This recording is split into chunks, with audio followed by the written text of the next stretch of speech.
काम चालू आहे, थांबवला नव्हता. काही जणांनी, राजकीय व्यक्तींनी त्याच्यात राजकीय स्वार्थाकरता त्याच्यात गोंधळ घातला होता. परंतु धारावीतला सर्वे जर झाला नाही तर, कारण जो जुना सर्वे आहे आणि आत्ता जे धारावीची स्थिती आहे त्यामध्ये खूप तफावत आहे. जर धारावीचा मास्टर प्लॅन बनवायचा असेल, धारावीतल्या लोकांचा पात्र अपात्रचं जे निकष हे करायचं असेल तर सर्वे होणं अत्यंत महत्त्वाचं आहे. त्यामुळे सर्वेचं काम चालू आहे. सर्वे झाल्यानंतर संपूर्ण आकडा समोर आल्यानंतर धारावीचा पुनर्वसनाचा प्रोजेक्ट कसा असेल याचं एक चित्र लोकांसमोर येईल आणि एक मास्टर प्लॅन पण केला जाईल आणि लोकांना विश्वासात घेऊनच या सर्व गोष्टी केल्या जातील. सर, आपण म्हणता की राजकारण केलं जातं धारावीचं, कारण धारावीमध्ये आता 3री-4थी पिढी सुरू झालेली, लोकांना डेव्हलपमेंट पाहिजे, तर हे कसं दूर करणार? जर राजकारण होत असेल तर किती वर्ष चालणार असेल? नाही, राज्य सरकार, हा प्रोजेक्ट राज्य सरकारचा आहे आणि राज्य सरकारने पूर्ण संकल्प केला आहे. माननीय मुख्यमंत्री एकनाथ शिंदे साहेबांनी धारावीचा प्रोजेक्ट पूर्ण करायचा.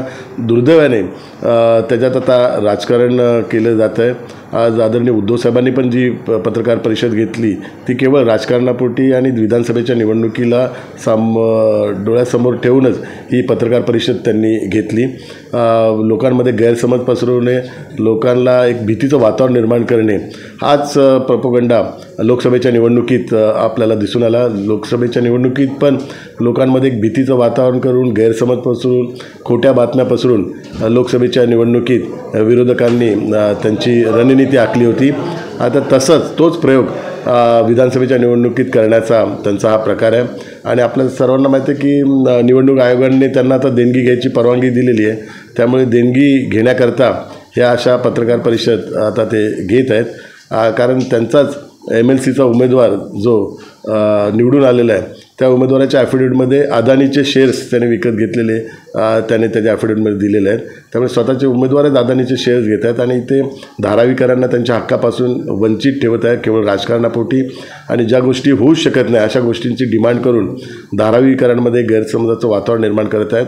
त्यामुळे लोकसभेच्या निवडणुकीत जी त्यांनी भीती आणि घाबरवण्याचा प्रकार केलेला आहे लोकांमध्ये संविधानाच्या माध्यमातून, आता हा डेव्हलपमेंटचा विषय काढून धारावीकरांमध्ये पण भीतीचं वातावरण आणि गैरसमजाचं वातावरण ते निर्माण करत आहेत. सर, एक प्रश्न आहे की अजितदादा गटाचे आमदार अतुल बेनके यांनी एक विधान केलेले आहे की महायुतीत जागा वाटपावरून काहीही होऊ शकतो आणि कदाचित अजित पवार, शरद पवार एकत्रही येऊ शकतात. नाही, महायुतीच्या बाबतीत आता ठरलेलं आहे की महायुतीचे जे कोणी नेते महायुतीच्या बाबतीत वक्तव्य करतील तर ते महायुतीच्या विधानसभेच्या निवडणुकीच्या दृष्टिकोनातून त्यांनी करायला पाहिजे. तर हे त्यांचं व्यक्तिगत मत असेल. त्या व्यक्तिगत मताला महायुतीच्या माध्यमातून काही त्याला महत्त्व नाही. सर, लाडका भाऊ लाडकी बहीण योजना ही सरकारचा डाव, सगळी गर्दी लाडका भाऊ लाडकी बहीण योजनेकडे वळवली गेली असा आरोप मनोज जरांगे पाटील यांनी केलेला आहे.